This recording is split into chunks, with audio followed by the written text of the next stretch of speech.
नमस्कार। आज हम एक बहुत ही दिलचस्प विषय पे बात करने वाले हैं।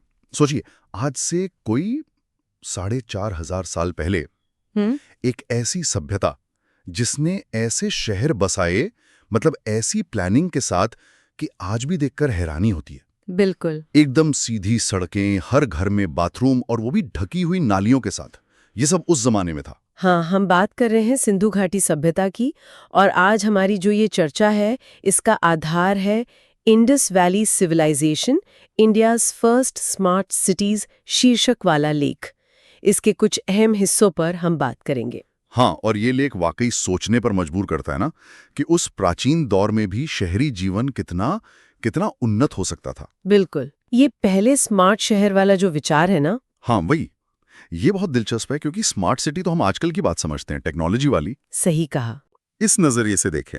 चलिए, आज इसी प्राचीन सभ्यता की जो खासियतें हैं, जो रहस्य हैं, उनमें थोड़ा गहराई से उतरते हैं। जरूर। तो सबसे पहले मुझे लगता है समय और जगह को समझ लेना जरूरी है। हाँ, बिल्कुल। ये सभ्यता मोटे तौर पर 2500 ईसा पूर्व से 1900 ईसा पूर्व के बीच अपने चरम पर थी। मतलब आज से लगभग 4,500 साल पहले। 4,500 साल, बाप रे। हाँ, और इसका फैलाव भी कोई छोटा मोटा नहीं था। आज का जो भारत और पाकिस्तान का उत्तर पश्चिमी हिस्सा है ना, खासकर सिंधु नदी और उसकी जो सहायक नदियां हैं, उनके किनारों पर ये फैली हुई थी। शहर तो खैर हड़प्पा और मोहनजोदड़ो सबसे मशहूर हैं। हाँ, वो तो सुने हैं। लेकिन धोलावीरा, लोथल, कालीबंगा जैसे और भी कई बहुत महत्वपूर्ण शहर थे इनके। अच्छा, और ये वही दौर था ना जब मिस्र में पिरामिड बन रहे थे, और मेसोपोटामिया। बिल्कुल बिल्कुल। मिस्र और मेसोपोटामिया की सभ्यताएं भी उसी समय फल फूल रही थीं। तो ये दुनिया की जो सबसे पुरानी महान सभ्यताएं हैं उनमें से एक थी। और लेख इसी बात पर जोर देता है कि कुछ मामलों में, खासकर ये जो शहरी योजना की बात है, हाँ। उसमें शायद ये उनसे भी आगे थी। ये सिंधु घाटी की सबसे असाधारण उपलब्धि मानी जाती है, उनकी नगर योजना। ये सिर्फ बसावट नहीं थी, ये एक सोचा समझा प्रॉपर डिजाइन था। डिजाइन? किस तरह का डिजाइन? जैसे सड़कों के बारे में क्या खास था? लेख बताता है कि शहर एक तरह से ग्रिड पैटर्न पे बने थे। मतलब सड़कें एकदम सीधी? सीधी। हाँ। और एक दूसरे को समकोण पर, हाँ। 90 डिग्री के एंगल पर काटती थीं। अच्छा। इससे बिल्कुल चौकोर या आयताकार ब्लॉक बन जाते थे। अच्छा, जिससे चेस बोर्ड होता है, कुछ वैसा? हाँ, कुछ वैसा ही समझ लीजिए। और ये कोई इत्तेफाक नहीं था, ये पूरी प्लानिंग का हिस्सा था। इससे शहर व्यवस्थित तो लगता ही था, शायद ट्रैफिक और आने जाने में भी आसानी होती होगी। और सड़कें ही नहीं, शायद घरों के बनने में भी कुछ अलग था। हाँ, बहुत अलग। लेख के मुताबिक घर बनाने के लिए मानकीकृत यानी स्टैंडर्ड साइज की पकी हुई ईंटों का इस्तेमाल होता था। पकी हुई ईंटें? हाँ, पकी हुई। सोचिए, इतने बड़े इलाके में अलग अलग शहरों में एक जैसे साइज और क्वालिटी की ईंटें मिलना, ये दिखाता है कि बड़े पैमाने पर उत्पादन होता था और क्वालिटी कंट्रोल भी शायद बहुत सख्त था। कमाल है। और और लगभग हर घर में अपना बाथरूम होता था, और कई घरों में तो अपना कुआं भी मिला है। हर घर में बाथरूम? 4,500 साल पहले? ये तो वाकई कमाल है। लेकिन लेख जिसको स्मार्ट सिटी का असली सबूत मानता है, वो शायद इनकी पानी निकालने की व्यवस्था है, ड्रेनेज सिस्टम। बिल्कुल सही। लेक इस सिस्टम को तो इंजीनियरिंग का एक अद्भुत नमूना बताता है। हर घर की जो नाली होती थी, वो गली की मुख्य नाली से जुड़ती थी। अच्छा। और ये नालियां जो थीं, वो ईंटों से ढकी होती थीं, ताकि गंदगी बाहर न दिखे, बदबू न फैले। ढकी हुई नालियां। हाँ, और जगह जगह पर मैनहोल जैसे गड्ढे भी बने थे, जिनसे लगता है कि शायद नालियों की सफाई भी होती थी। वाह। Regular maintenance. बाप रे। इतने पुराने समय में पब्लिक हेल्थ और सफाई पर इतना ध्यान देना, यही तो उन्हें उस जमाने के हिसाब से स्मार्ट बनाता है। ये सिर्फ दिखने में अच्छे शहर नहीं थे, ये रहने के लिए बेहतर, सेहतमंद शहर थे। तो मतलब ये सिर्फ बिल्डिंग बनाना नहीं था, ये जिंदगी को बेहतर बनाने की कोशिश थी। अच्छा, तो ये जो इतने व्यवस्थित शहर थे, इनमें रहने वाले लोगों की रोज की जिंदगी कैसी थी? क्या वो भी इतनी ही व्यवस्थित थी? जो सबूत मिले हैं, राइट। और लेख का जो विश्लेषण है, उससे तो यही लगता है कि जीवन काफी हद तक मुनज्जम और संतुलित था। खेती तो मुख्य आधार थी ही। वो गेहूं, जौ, मटर, तिल ऐसी फसलें उगाते थे। और हाँ, एक बहुत अहम बात बताता है कपास। कपास, कॉटन। हाँ, कॉटन। दुनिया में पहली बार कपास का इस्तेमाल शायद यहीं हुआ था और उससे वो कपड़े बनाते थे। अरे वाह, मतलब दुनिया को सूती कपड़े का तोहफा सिंधु घाटी से मिला। ये तो बहुत बड़ी बात है। हाँ, ये एक बहुत महत्वपूर्ण जानकारी है जो लेख में हमें मिलती है। खेती के साथ साथ पशुपालन भी जरूरी था। गाय, बैल, भैंस, भेड़, बकरी, सूअर, ये सब तो थे ही। शायद हाथी और ऊंट को भी पालतू बनाया गया था। सामान ढोने के लिए बैलगाड़ी सबसे कॉमन रही होगी। और लोगों का रहन सहन कैसा था? लेख में गहनों और खिलौनों का भी जिक्र है शायद। बिल्कुल है। सोने, चांदी, तांबे, कीमती पत्थर, शंख, यहाँ तक कि मिट्टी के बने तरह तरह के गहने मिले हैं। इससे पता चलता है कि लोगों में खूबसूरती को लेकर समझ थी और शायद गहने एक तरह से सोशल स्टेटस भी दिखाते होंगे। हाँ, हो सकता है। और बच्चों के लिए मिट्टी की बनी छोटी छोटी गाड़ियां, जानवरों की मूर्तियां, सीटियां, पासे जैसी खिलौने भी खूब मिले हैं। तो ये चीजें बताती हैं कि जिंदगी सिर्फ मेहनत वाली नहीं थी, उसमें आर्ट, क्राफ्ट, मनोरंजन, इन सब की भी जगह थी। तो एक काफी विकसित समाज लगता है। अच्छा, क्या ये लोग सिर्फ अपने में ही रहते थे या बाहर की दुनिया से भी कोई लेना देना था? व्यापार के बारे में लेख क्या कहता है? लेख बिल्कुल साफ करता है कि ये लोग सिर्फ किसान या कारीगर नहीं थे, बल्कि बहुत कुशल व्यापारी भी थे। अच्छा। हाँ, और उनका व्यापार सिर्फ अंदरूनी नहीं था, बल्कि दूर दराज के इलाकों तक, खास तौर पर मेसोपोटामिया यानी आज का जो इराक है, इराक तक? हाँ, वहां तक फैला हुआ था। मेसोपोटामिया के शहरों की खुदाई में सिंधु घाटी में बनी चीजें मिली हैं, खासकर उनकी मोहरें। ये मोहरें यानी सील्स, ये क्या थीं और इनका क्या काम था? लेख में जिक्र है कि इन पर बैल, गैंडे, बाघ जैसे जानवरों के चित्र बने होते थे। हाँ, ये मोहरें ज्यादातर सैलखड़ी जैसे नरम पत्थर की बनी होती थीं, छोटी छोटी। उन पर जानवरों के बहुत सुंदर चित्र और साथ में कुछ लिखावट भी उकेरी होती थी। लिखावट? हाँ, लिखावट।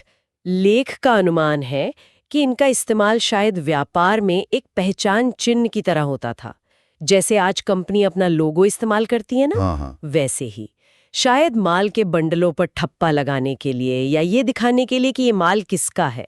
और उन पर जो जानवरों के चित्र हैं, वो शायद उनके कोई धार्मिक चिन्ह हो या कबीलों के निशान भी हो सकते हैं। आपने लिखावट की बात की, तो मतलब सिंधु घाटी के लोग लिखना जानते थे? लेख कहता है उनकी अपनी एक लिपि थी। हाँ। और ये इस सभ्यता का शायद सबसे रहस्यमयी पहलू है।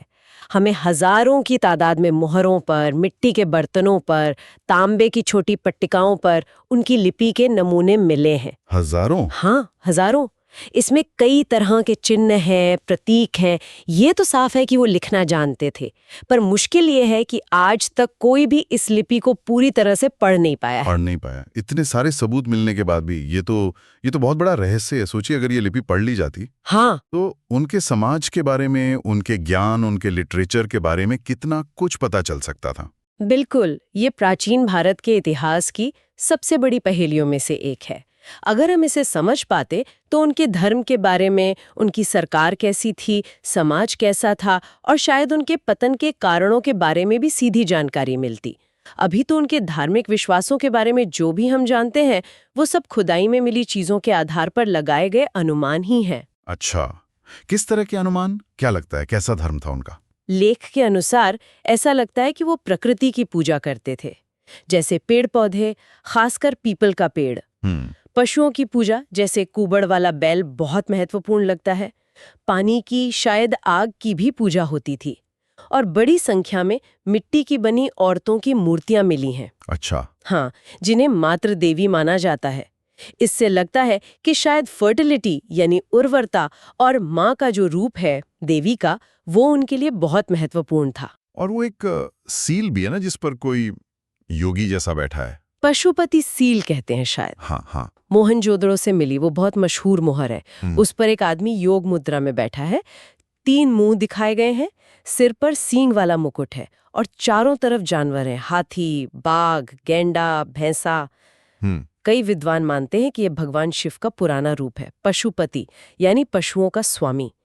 लेकिन लेख ये भी साफ करता है कि ये सब व्याख्याएं हैं, मतलब इंटरप्रिटेशंस हैं, पक्का सबूत नहीं है, खासकर जब तक लिपि न पढ़ी जाए। सही बात है। अच्छा, उनके अंतिम संस्कार के तरीकों से कुछ पता चलता है? उनके विश्वासों के बारे में? लेख बताता है कि शवों को दफनाने का रिवाज सबसे आम था। कब्रों में लाशों के साथ अक्सर मिट्टी के बर्तन रखे मिलते हैं। बर्तन? हाँ, बर्तन, कभी-कभी गहने, औजार भी। इससे ये अंदाजा लगाया जाता है कि वो शायद मौत के बाद की जिंदगी में या परलोक में यकीन रखते थे। अच्छा। कि मरने के बाद भी इन चीजों की जरूरत पड़ेगी। ये एक तरह से आत्मा के बने रहने की जो सोच है उसकी तरफ इशारा करता है। तो मतलब इतनी एडवांस्ड, इतनी व्यवस्थित और इतनी अमीर सभ्यता आखिर खत्म कैसे हो गई? लेख इसके पतन के बारे में क्या कहता है? ये भी एक रहस्य है शायद? हाँ, ये भी एक बहुत बड़ा रहस्य है। लेख साफ बताता है कि लगभग 1900 ईसा पूर्व के आसपास इस सभ्यता का पतन मतलब डिक्लाइन शुरू हो गया। शहर धीरे धीरे खाली होने लगे, वो जो बेहतरीन प्लानिंग थी उसका स्तर गिरने लगा। लेकिन क्यों? क्या हुआ? इसके कारणों पर कई थ्योरीज हैं, लेकिन कोई एक पक्की वजह जिस पर सब सहमत हो वो नहीं है। कौन कौन से कारण हो सकते हैं? लेख में क्या बताया गया है? कई कारण हो सकते हैं। एक बड़ा कारण क्लाइमेट चेंज माना जाता है। Climate change? उस वक्त भी? हाँ, हो सकता है मॉनसून का पैटर्न बदल गया हो, सूखा पड़ने लगा हो जिससे खेती बर्बाद हो गई, या फिर सिंधु नदी या उसकी जो सहायक नदियां थीं उन्होंने अपना रास्ता बदल लिया हो। अच्छा। उससे भी पानी की कमी या फिर बाढ़ ऐसी समस्याएं पैदा हुई होंगी। कुछ इलाकों में भूकंप या जमीन के अंदर की हलचल के भी सबूत मिले हैं।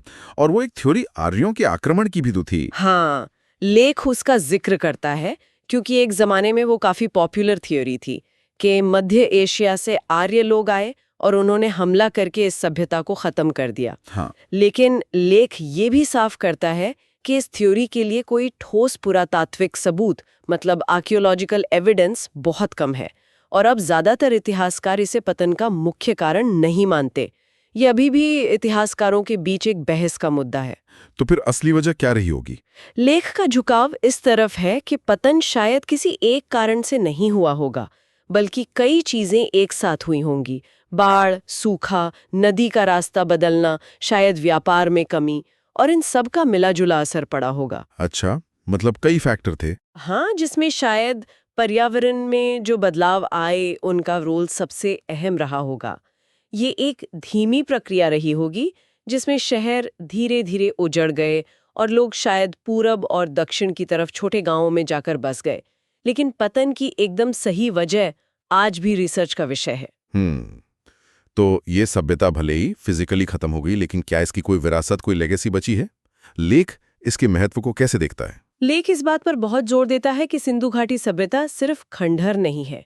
इसने भारतीय उपमहाद्वीप में जो बाद की संस्कृतियां आईं, उनके लिए एक बहुत मजबूत नींव रखी। अच्छा, किस तरह से? देखिए, उनकी जो शहरी योजना थी, सफाई पर जो जोर था, वजन और माप के जो स्टैंडर्ड बाट थे, ईंटों का जो स्टैंडर्ड साइज था, उनका जो व्यापार का नेटवर्क था, ये सब ऐसी उपलब्धियां थीं जिनका असर चाहे सीधे न सही पर बाद के समाजों पर जरूर पड़ा होगा। लेख में वो पहले स्मार्ट सिटी इंजीनियर वाली बात भी है। हाँ, और वो तुलना मुझे बहुत सही लगती है। आज हम जिन स्मार्ट सिटीज की बात करते हैं, जिनमें प्लानिंग होती है, बेसिक सुविधाएं होती हैं, जीवन की क्वालिटी पर जोर होता है, उसके जो मूल तत्व हैं वो हमें 4500 साल पहले सिंधु घाटी के शहरों में दिखते हैं।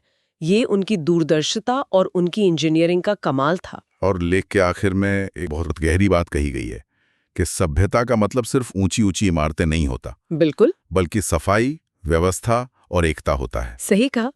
ये हमें याद दिलाता है कि कोई समाज कितना आगे है ये सिर्फ उसकी बिल्डिंगों की ऊंचाई से नहीं पता चलता, बल्कि उसके मूल्यों से, उसके संगठन से, और वो अपने नागरिकों की जिंदगी को कितना बेहतर बनाता है इससे पता चलता है। सिंधु घाटी सभ्यता इस लिहाज से एक प्रेरणा है। ये कहानी सिर्फ इतिहास की किताबों का हिस्सा नहीं, ये हमारी जो सांस्कृतिक जड़ें हैं, हमारी जो पहचान है, उसका एक बहुत जरूरी हिस्सा है। तो अगर हम संक्षेप में देखें तो सिंधु घाटी सभ्यता एक हैरत अंगेज तौर पे विकसित शहरी सभ्यता थी। करीब 2500 से 1900 ईसा पूर्व तक ये फली फूली। सुनियोजित शहर, बेहतरीन ड्रेनेज सिस्टम, विकसित व्यापार, कलात्मक मोहरें और एक रहस्यमय लिपि जो आज तक पढ़ी नहीं गई, ये सब इसकी पहचान है। और इसका पतन, जैसा हमने बात की, कई कारणों का मिला जुला नतीजा हो सकता है जो आज भी पूरी तरह समझा नहीं जा सका है। लेकिन ये सिर्फ अतीत की बात नहीं है, ये भारतीय उपमहाद्वीप की सांस्कृतिक और तकनीकी विरासत का एक बेशकीमती हिस्सा है। इसने भविष्य के लिए कई स्टैंडर्ड सेट किए, खासकर शहरी जीवन और संगठन के मामले में। बिल्कुल, और जैसा कि हमने चर्चा की, ये सिर्फ अतीत की बात नहीं है, ये भारतीय उपमहाद्वीप की सांस्कृतिक और तकनीकी विरासत का एक अमूल्य हिस्सा है, जिसने भविष्य के लिए कई मानक स्थापित किए, खासकर शहरी जीवन और संगठन के क्षेत्र में। बिल्कुल। चलिए इस बातचीत को एक सवाल के साथ रोकते हैं। लेख हमें सोचने पर मजबूर करता है। मान लीजिए अगर कभी सिंधु लिपि को सफलतापूर्वक पढ़ लिया गया, तो प्राचीन भारत के समाज, उनके विचार, उनके ज्ञान के बारे में हमारी समझ में कितना बड़ा, कितना क्रांतिकारी बदलाव आ सकता है? क्या हम उनके पतन की गुत्थी सुलझा पाएंगे? या फिर एक और नजरिए से सोचें, सिंधु घाटी की जो नगर योजना थी, उसकी सफलताओं से और शायद उसकी जो अंतिम विफलताएं रहीं, उनसे भी आज के हमारे आधुनिक शहरों की प्लानिंग और सस्टेनेबिलिटी के लिए, खासकर जब आबादी बढ़ रही है, पर्यावरण की चुनौतियां हैं, हम क्या ठोस सबक सीख सकते हैं? ये सवाल हमें इतिहास से जोड़ते हैं और उसे हमारे आज के लिए प्रासंगिक बनाते हैं। जैसा कि लेख कहता है, इतिहास सिर्फ किताबों में नहीं, हमारी पहचान में बसता है।